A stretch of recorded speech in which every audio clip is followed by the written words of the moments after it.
Welcome back to The Explainer. Okay, today we are diving deep into the absolute mechanics of agriculture. Whether you're literally planting seeds in your own backyard or you're just kind of wondering how on earth your dinner actually reached your table, you are definitely in the right place. Consider this your interactive masterclass on the vast, complex world behind our food. All right, let's dive right into our syllabus for today's interactive session. We've got 5 key modules. We'll start with the mother of all production, move into the agricultural ecosystem, tackle climate and crop calendars, dig straight into the science of soil, and finally, trace the farm-to-plate value chain. Let's get started. Module 1. Mother of all production, the foundation of survival.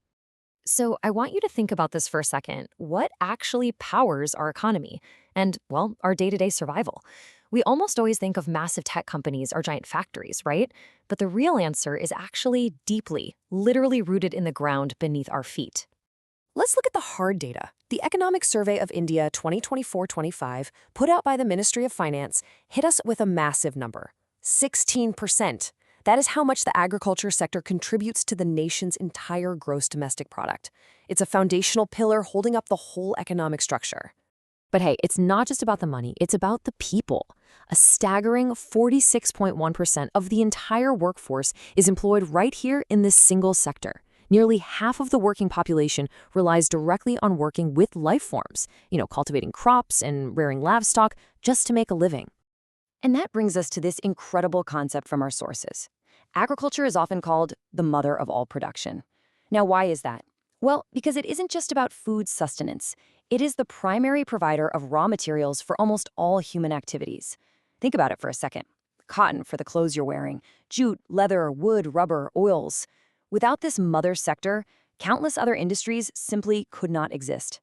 Which brings us to the absolutely crucial concept of food security. This is defined as all people, at all times, having reliable access to a sufficient quantity of affordable, healthy food. But to maintain this security today, agriculture is being forced into a massive transformation. Between climate change, depleted natural resources, and shrinking farmland, we're now having to combine traditional wisdom, like natural farming, with incredible modern tech, like solar pumps and precision sensors, literally just to keep the world fed. Moving right along to Module 2, the agricultural ecosystem, a web of interconnections. All right, time for a little thought experiment to really test your understanding. What do you think happens if consumer demand for a specific crop, say a certain type of grain, just suddenly drops? Who actually pays the price? If you said the farmer, well, you're right, but you're only seeing a tiny fraction of the picture. And this brilliantly illustrates the real answer. If you take a close look, you'll see agriculture isn't just a farmer with a tractor. It offers a vast array of vocations.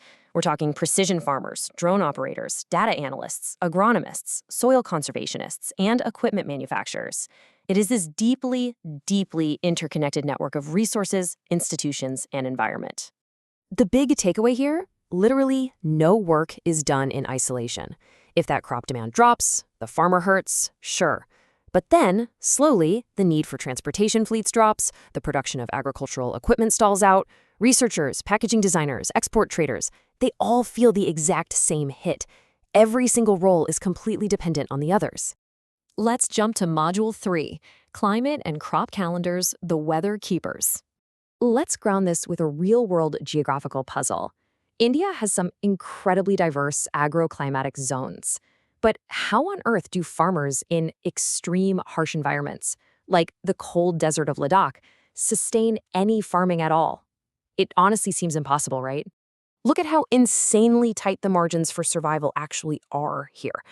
In Ladakh, farmers rely on this super short window between June and August, where day temperatures hit maybe 20 to 30 degrees Celsius, but then the nights plummet right back to near freezing. They rely totally on July to September rainfall. A little too much brings devastating floods, a little too little brings severe scarcity. Plus, strong winds can physically snap crops and erode soil in an instant. Seriously, a sudden icy wind or unexpected frost can completely wipe out an entire crop of barley, potatoes, or apricots, just destroying weeks of grueling labor without any warning.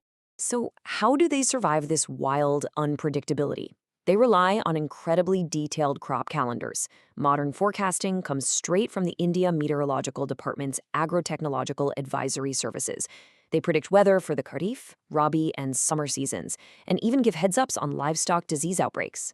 But what's fascinating is how this is paired with ancient wisdom, like the Krishi Pardashara. That's an ancient text that gives detailed traditional techniques on seasonal planning, soil prep, and pest management, beautifully blending ecology with real scientific observation. Okay, on to Module 4, the science of soil, a hands-on approach. Soil is so much more than just dirt, you guys. It's this complex, living matrix. Understanding things like its texture and pH is absolute step one for evaluating its health.